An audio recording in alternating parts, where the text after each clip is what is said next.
अल्हम्दुलिल्लाहि रब्बिल आलमीन वस्सलातु वस्सलामु अला सय्यिदिल मुरसलीन अम्मा बाद फ़ाऊज़ु बिल्लाहि मिनश शैतानिर रजीम बिस्मिल्लाहिर रहमानिर रहीम। अस्सलामु अलैकुम व रहमतुल्लाहि व बरकातुहू। प्यारे दोस्तों, उम्मीद करता हूँ कि आप खैरियत से होंगे। अल्लाह ताला आप पर ढेरों रहमतों का नुज़ूल फरमाए। प्यारे दोस्तों, हमारा आज का मौजूद सजदे के फ़ज़ाइल हैं। हज़रत सैयदना अबू सईद खुदरी रज़ियल्लाहु ताला अन्हु से रवायत है, जो बंदा सजदा हालत में 3 मरतबा ये कहे, या रब्बी ग़फ़िरली, या रब्बी ग़फ़िरली, या रब्बी ग़फ़िरली, जब वो सर उठाएगा तो उसकी मग़फ़िरत यानी बख्शिश हो चुकी होगी।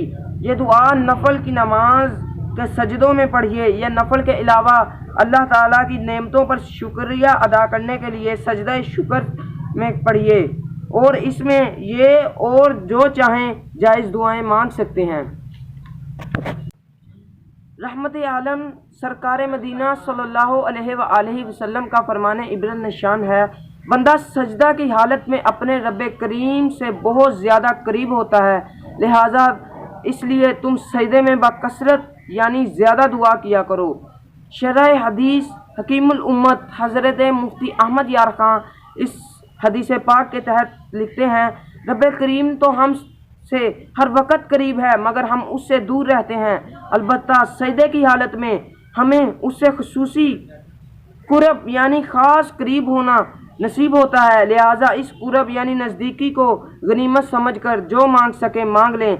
सजदा शुक्र में वज़ू लाज़िम है, और बग़ैर सजदा शुक्र के आदतन जो सजदा किया जाता है इसके लिए वज़ू ज़रूरी नहीं, क्योंकि ये शरई सजदा नहीं, महज एक मुबाह अमल है, ना सवाब ना गुनाह। नमाज के अलावा सजदों में दुआ मांगी जा सकती है।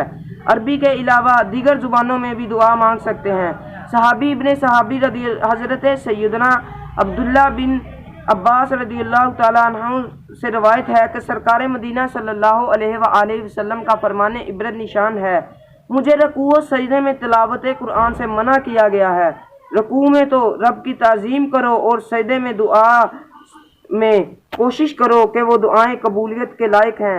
हज़रत मुफ्ती अहमद यार खां इस हदीस पाक की शरह में लिखते हैं, नफल नमाज के सजदों में सिराहतन यानी साफ लफ्ज़ों में दुआएं मांगें, और दीगर नमाजों के सजदों में रब करीम की तस्बीह व तहमीद यानी पाकी व खूबी बयान करो कि यह भी ज़िमनी दुआ है, यानी इस तरह से दुआ ही है कि क्योंकि करीम की तो तारीफ भी दुआ होती है।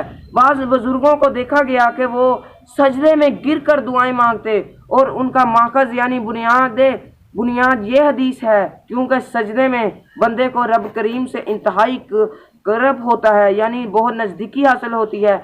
इस हालत की दुआ इंशाअल्लाह ज़रूर कबूल होती है। हज़रत मौलाना नकी अली ख़ान रहमतुल्लाहि ताला अलैह नकल फरमाते हैं, इस यानी विलादत के वक़्त आप सल्लल्लाहु अलैहि वसल्लम ने जनाबे इलाही में सजदा किया और कहा, या रब्बी हबली उम्मती, ए खुदाया मेरी उम्मत को मेरे वास्ते बख्श दे, यानी मेरी उम्मत मुझे दे दे। खिताब हुआ यानी कहा गया, मैंने तेरी उम्मत को बसबब तेरी बुलंद हिम्मत के बख्श यानी तुझे दे दिया। फिर फरिश्तों से अरशाद इलाही हुआ, ए फरिश्तों में गवाह रहो कि मेरा हबीब अपनी उम्मत को पैदा होने के वक़्त ना भूला तो उसको क़यामत के दिन किस तरह भूलेगा। रब्बी हबली उम्मती कहते हुए पैदा हुए, रब्बी हबली उम्मती कहते हुए पैदा हुए, हक ने फरमाया कि बख्शा अस्सलातु वस्सलाम।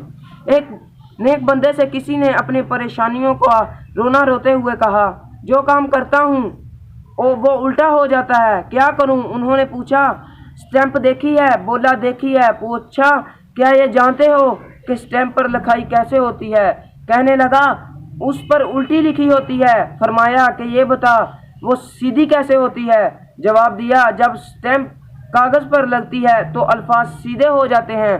फरमाया, जिस तरह स्टैंप अपना माथा यानी अपनी पेशानी कागज़ पर टेकती है तो उसके उल्टे अल्फाज सीधे हो जाते हैं, इसी तरह तू भी वज़ू करके मस्जिद जा और अपने खालिको मालिक के हुजूर माथा टेक यानी सजदा कर, इंशाअल्लाह तेरे भी उल्टे काम सीधे हो जाएंगे।